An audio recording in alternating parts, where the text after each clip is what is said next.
Assalamualaikum friends, how are you? Welcome to my YouTube channel Learn English Literature. Today we will discuss about the short story by Hunif Qureshi, My Son the Fanatic.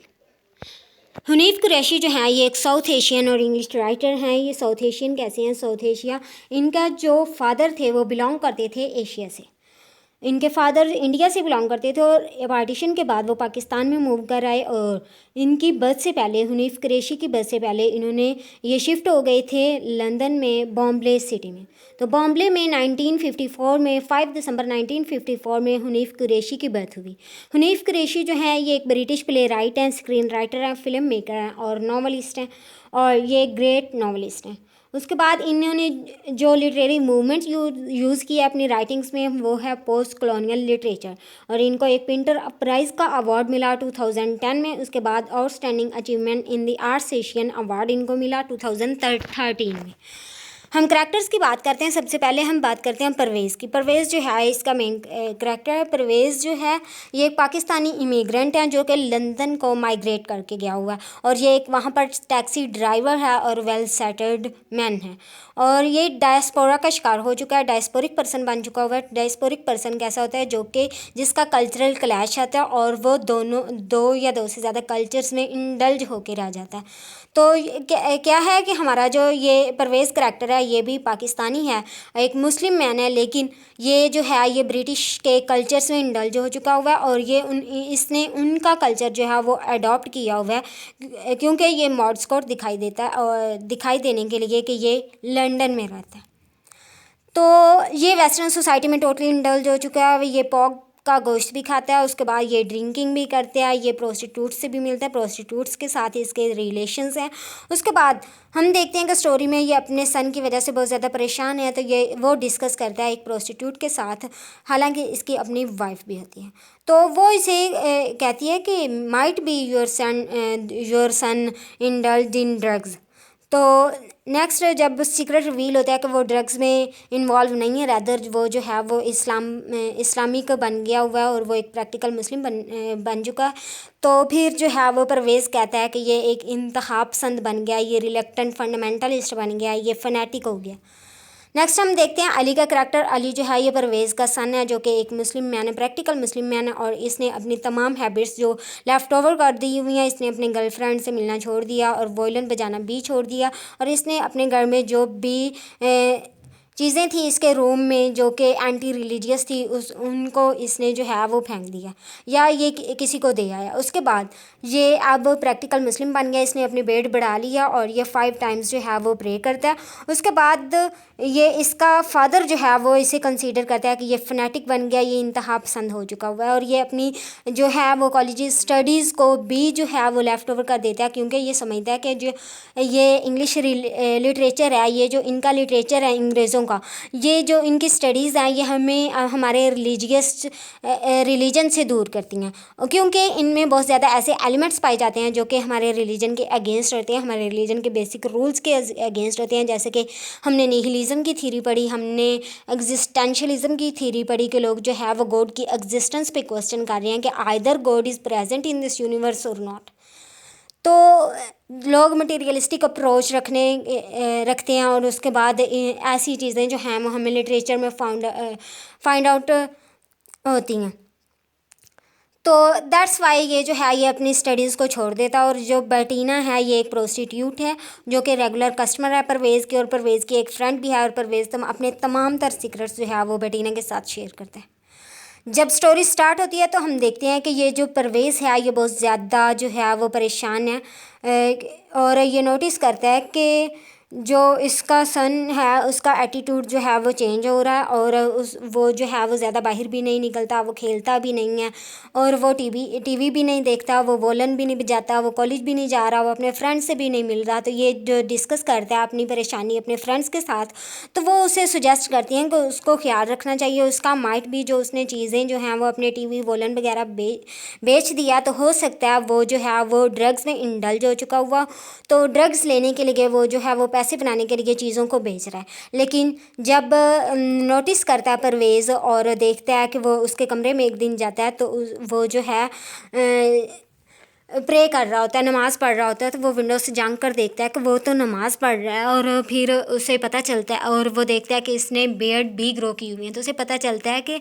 ये drugs वगैरह तो नहीं करता, और उसकी health से भी लग रहा है कि वो बहुत ज़्यादा हेल्दी है। जो ड्रग्स यूज़ करते हैं उनकी जो हालत है वो ऐसी नहीं होती है, हेल्दी नहीं रहती, और वो बहुत ज़्यादा वीक हो जाते हैं। तो जब ये देखता है कि मेरे बेटे में ड्रग्स वाले तो निशानात नज़र नहीं आ रहे, वो ड्रग्स वाली जो अलामात तो नज़र नहीं आ रही, तो फिर इसको पता चलता है कि ये जो है ये प्रैक्टिकल मुस्लिम बनने की कोशिश कर रहा है। तो फिर वो कहता है कि ये फनेटिक हो रहा है, ये इंतहा पसंद हो रहा है, ये इसने लोगों से मिलना जुलना छोड़ दिया, और ये जो है वो वेट बढ़ा लिया इसने। हालांकि हम तो इंग्लैंड में रहते हैं, तो हमें इंग्लैंड के कल्चर को फॉलो करना चाहिए। हम जिस सोसाइटी में रह रहे हैं, जिस तरह के वहाँ के लोग हैं, हमें वैसा रहना चाहिए। तो हम देखते हैं नेक्स्ट जो है ये स्टोरी में, जैसे कि ये खुद इंडल्ज हो चुका हुआ है ड्रग्स में, और पोर्क का गोश्त भी खाता है। उसके बाद ये बेटीना के साथ भी मिलता है, जो कि इसकी रेगुलर कस्टमर है, और उसकी वाइफ होते हुए भी वो डेली जो है उसके साथ टाइम स्पेंड करता है, और उसके साथ अपने सारे सीक्रेट्स जो हैं वो शेयर करता है।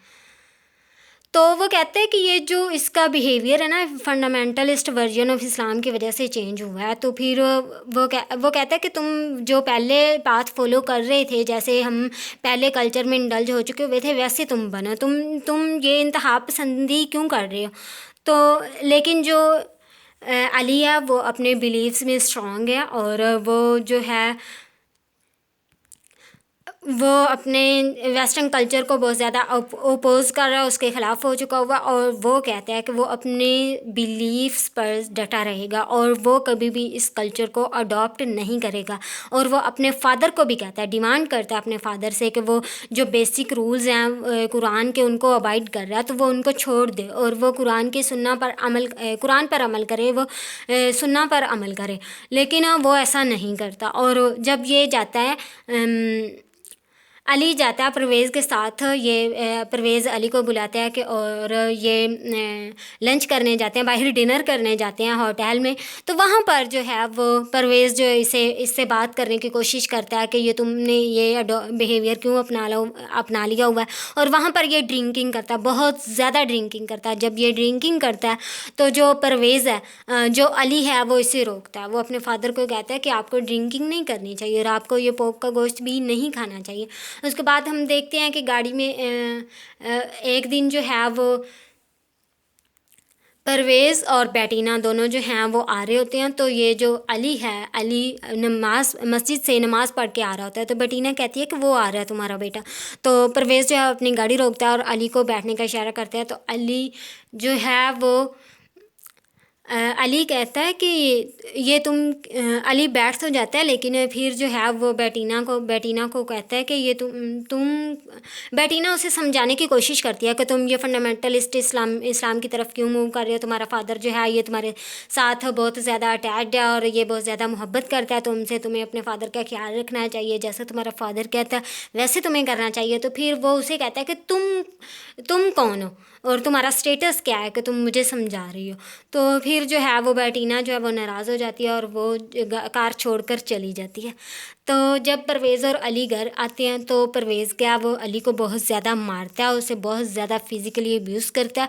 और बहुत ज़्यादा मारने के बाद जो अली लास्ट पे क्या होता है कि अली कहता है who is the phonetic now father, कि आप बताएं कि अब फनेटिक कौन है। तो यहाँ पर हमारी जो स्टोरी है वो एंड हो जाती है। तो आप बताएं कि फनेटिक कौन था, परवेज़ फनेटिक था या फिर अली फनेटिक था। इसमें थीम्स आता है डायस्पोरा का थीम है कि जो इनका कल्चर जो है वो मिक्स हो चुका हुआ है, और उसके बाद वेस्टर्न इंपीरियलिज़म का इफ़ेक्ट है। हाँ, और ये अली स्टोरी में अली अपने फादर से कहता है कि ये जो वेस्टर्न कल्चर है, ये जो वेस्टर्न इंग्लिश मैंस हैं, इन्होंने हम एशियन लोगों को कॉलोनाइज़ किया और उन पे अपना कल्चर इम्पोज किया। तो पोस्ट कॉलोनियलिज़म का इम्पैक्ट नज़र आता है हमें स्टोरी में, इंपीरियलिज़म का इम्पैक्ट नज़र आता है। और ये भी इंपीरियलिज़म है ना, उन्होंने उन्होंने सोच ऐसी क्रिएट की है कि उनके कल्चर में इंडल्ज हो रहा है। वो उन्होंने ऐसी सोच क्रिएट की है कि आप जब तक पोर्क नहीं खाएंगे आप वेल सेटल्ड इंग्लैंड नहीं लगेंगे, और आप जब तक जो है वो जैसा उनका कल्चर है कि प्रोस्टिट्यूट्स के साथ ही रिलेशन रखना, तो वैसे ही ये इसने भी अडॉप्ट कर लिया हुआ है। तो ये इम्पीरियलिज़म का ही शिकार हुआ। तो उसके बाद इस्लाम एंड वेस्ट का हम कॉन्फ्लिक्ट देखते हैं कि इस्लाम को वो फॉरबिड कर रहा है और वेस्ट में इंडल्ज हो रहा है, जबकि बेटा जो है वो वेस्ट को फॉरबिड कर रहा है और इस्लाम में इंडल्ज हो रहा है। और उसके बाद फादर सन रिलेशनशिप जो है वो कोई स्ट्रॉन्ग नहीं दिखाया गया। तो उसके बाद हम रोल ऑफ़ वुमेन देखते हैं कि एक वुमेन से वो राय ले रहा है कि मेरा बेटा जो है वो इस तरह से। तो वुमेन जो एज अ वाइफ वुमेन का क्या रोल है? एज अ वाइफ तो वुमेन का रोल हमने देखा ही नहीं है पूरी स्टोरी में। हमने एक प्रोस्टिट्यूट का रोल देखा कि प्रोस्टिट्यूट को ज़्यादा इम्पोर्टेंस दी जाती है वुमेन की निस्बत, एक वाइफ की निस्बत। उसके बाद हमने आइडेंटिटी क्राइसिस देखे हैं कि एक जो मुस्लिम आइडेंटिटी है इंसान वो भूल जाता है जब वो इंग्लैंड में चला जाता है।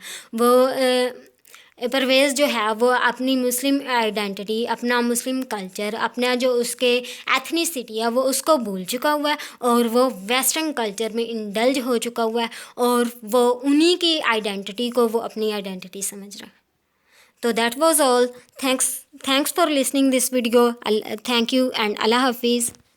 सी you in next video with next lecture.